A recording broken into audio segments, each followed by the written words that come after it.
Toppers बनते कैसे हैं, कैसे पढ़ना है एनसीईआरटी, एनसीईआरटी रीडिंग का मतलब क्या है। नोट्स आपको खुद के बनाने ही है। एनसीईआरटी का हर एक पेज इंपॉर्टेंट है, सब कुछ करना है, आपके मार्क्स अच्छे आएंगे ही आएंगे।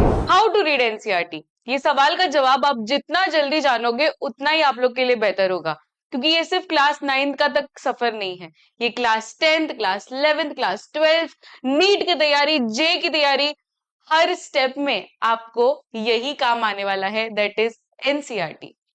बच्चों, आप लोग ने बहुत बार ये सोचा होगा कि टॉपर्स बनते कैसे हैं, क्योंकि एनसीईआरटी तो सबकी सेम है।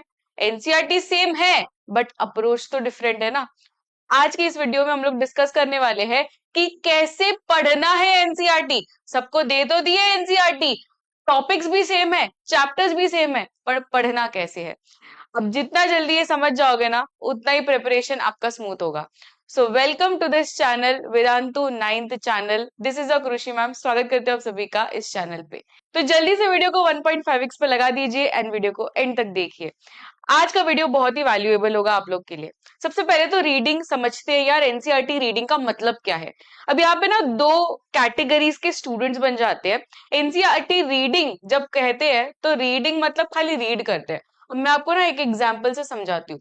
फॉर एग्जाम्पल, एक पेज मैंने खोल लिया एनसीईआरटी का, तो यहाँ पे जो बच्चे एक्चुअल खाली रीडिंग करते हैं तो व्हाट दे विल डू, खाली रीडिंग करते रहेंगे, ऐसे ऐसे ऐसे ऐसे ऐसे ऐसे ऐसे। For example, how do living things get their food, तो general requirement of food energy is common in all living organism, ऐसे खाली रीड करते रहेंगे जैसे कोई नॉवेल पढ़ रहे हो। ऐसे नहीं होता है, राइट।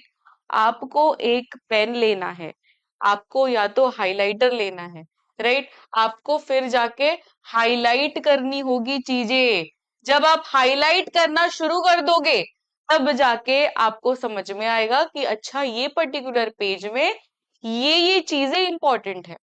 नहीं तो आप डिफरेंशिएट नहीं कर पाओगे कि कौन सा इंपॉर्टेंट है और कौन सा इंपॉर्टेंट नहीं है, क्योंकि एनसीईआरटी कोई भी पैराग्राफ बनाने से पहले कुछ इंट्रोडक्शन लिखती है और वो पूरे पैराग्राफ में सारी लाइंस इंपॉर्टेंट नहीं होती है। So if you are not highlighting it, next time जब आप एनसीईआरटी रीड करोगे आपका फिर से स्टार्टिंग से पढ़ाई होगा। आपको समझ में ही नहीं आएगा कि मैंने क्या पढ़ा था, मैंने क्या नहीं पढ़ा था, कौन सी चीजें इंपॉर्टेंट है, कौन सी चीजें इंपॉर्टेंट नहीं है। So differentiation is very very important. तो सबसे पहले तो आपको बात ये लिख ही लेनी है कि मैं सिर्फ एनसीईआरटी रीडिंग नहीं करने वाला, मैं एनसीईआरटी रीडिंग प्लस हाईलाइटिंग करने वाला हूँ। ठीक है, ये चीज तो आपको हैबिट में लानी ही होगी। हाइलाइटर के साथ बैठना है या तो पेंसिल के साथ बैठना है हमेशा। उसके बाद में नोट्स आपको खुद के बनाने ही है बेटा। आप दूसरे नोट्स में नहीं रह सकते हो डिपेंडेंट, क्योंकि आप जब खुद के नोट्स बनाते हो you remember that thing.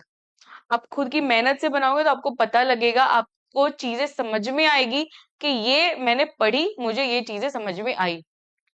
So while reading NCERT, जो भी उसका समरी बनता है, वो पेज का समरी जो बनता है, फॉर एग्जाम्पल आपने ये पूरा पेज पढ़ लिया, तो इस पेज के बाद में आपको क्या समझ में आता है और कौन सी चीजें आपको लगती है कि यार इसका क्वेश्चन आ सकता है, वो आपको सिर्फ नोट डाउन करके रखना है। ठीक है, ये आप नोट डाउन करके रखोगे। So by this activity you will make your own notes. Reading plus highlighting होगा।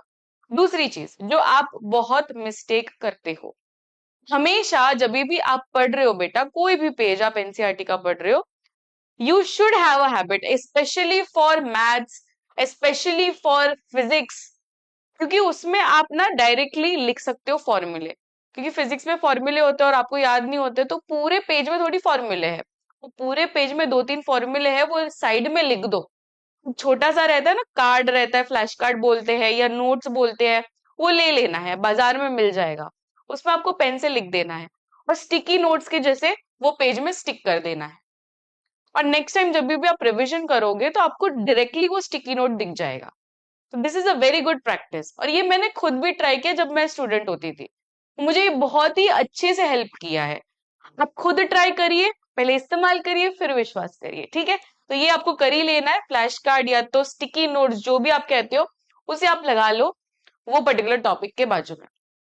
एक और चीज, जब भी आप वन शॉट लेक्चर देख रहे हो, आई आई नो कि every one year watches one shot lecture. किसी का भी वन शॉट लेक्चर देख रहे हो, वो सिर्फ वन शॉट लेक्चर खाली नेटफ्लिक्स सीरीज जैसे नहीं देखना है। आपको अपनी एनसीईआरटी खुली रखनी है, आपको अपनी नोटबुक खुली रखनी है, और जो भी चीजें वन शॉट में हो रही है वही टॉपिक आपके एनसीईआरटी में पेज खुलना चाहिए, और वही पेज से आपके नोटबुक में नोट्स बनने चाहिए। तो आप समझ रहे हो, ये तीनों चीजें साइमल्टेनियसली चल रही है। यहाँ पे वन शॉट चल रहा है, यहाँ पे नोट मेकिंग चल रहा है, यहाँ पे एनसीईआरटी रीडिंग चल रहा है। तो ये तीनों चीजें साइमल्टेनियसली होनी चाहिए, तब जाके आपके एनसीईआरटी यहाँ पे रजिस्टर होगी। एनसीईआरटी का हर एक पेज इंपॉर्टेंट है, एंड इसलिए मैं कहती हूँ कि एनसीईआरटी का हर एक क्वेश्चन, क्योंकि बहुत सारे बच्चे ना इन टेक्स्ट क्वेश्चन, एक्सरसाइज क्वेश्चन को स्किप कर देते हैं, वो लोग भागते हैं दूसरे रेफरेंस बुक्स के पीछे कि मैम ये रेफरेंस बुक्स तो कर ही लेनी है। अरे आप करो वो रेफरेंस बुक, पर पहले एनसीईआरटी तो कंप्लीट करो। एनसीईआरटी कंप्लीट करने के बाद आपको जितनी रेफरेंस बुक्स करनी है आप करो, पर रेफरेंस बुक्स के क्वेश्चन से पहले एनसीईआरटी के क्वेश्चन करना मैंडेटरी है। एक्सरसाइज क्वेश्चन कर लेने हैं, इन टेक्स्ट क्वेश्चन कर लेने हैं, वो जो बीच में बक्से में दिए गए हैं ना, वो क्वेश्चंस की मैं बात कर रही हूँ, उसे कहते हैं in text question. Back exercise को कहते हैं एक्सरसाइज क्वेश्चन। उसके बाद में there will be exemplar question, then वो भी एनसीईआरटी का ही है, तो एनसीईआरटी एग्जाम्पलर आप सर्च करोगे तो आपको मिल जाएगा, वो भी एनसीईआरटी का ही है, तो वो भी आपको करना है, वो आपको बोर्ड एग्जाम में आता है। नेक्स्ट एक्टिविटीज जो दी गई है अपने एनसीईआरटी में, वो सारी एक्टिविटीज इंपॉर्टेंट है, वो तो करनी ही है। फिर चार्ट हो गया, टेबल हो गया, डायग्राम हो गया, ये सारी चीजें बेटा आपको करनी है, सब कुछ करना है। किसका सब कुछ? एनसीईआरटी का सब कुछ करना है। एक बार एनसीईआरटी आप कर लो, उसके बाद में आप जितनी रेफरेंस बुक करना चाहो आप कर सकते हो, पर एनसीईआरटी को निग्लेक्ट नहीं करना है। समझ में आ रहा है? बस इतनी चीजें आप करो, आपका एनसीईआरटी रीडिंग का तरीका बहुत ही ज्यादा सुधर जाएगा, and then see your difference in the marks. I can bet you कि आपके मार्क्स अच्छे आएंगे ही आएंगे, क्योंकि ये जो एनसीईआरटी रीडिंग है ना, ये एक तरीके का बुनियाद है, एक फाउंडेशन है। अगर आपने फाउंडेशन सही कर लिया तो सारी चीजें सही हो जाती है। आप कोई भी स्टैंडर्ड में हो बेटा, आपको ये चीजें खुद एक्सपीरियंस करनी है, तब जाके आपको स्कोर्स में कुछ डिफरेंस देखने को मिलेगा। आई होप आपको ये चीजें वैल्यूएबल लगी हो। तो ये तो मैंने बता दिया, पर आपको भी रियल लाइफ में उसको फॉलो करना पड़ेगा, तब जाके कुछ डिफरेंस क्रिएट होगा, राइट? सो दिस इज कृषि मैम साइनिंग ऑफ। मिलते हैं नेक्स्ट वीडियो में।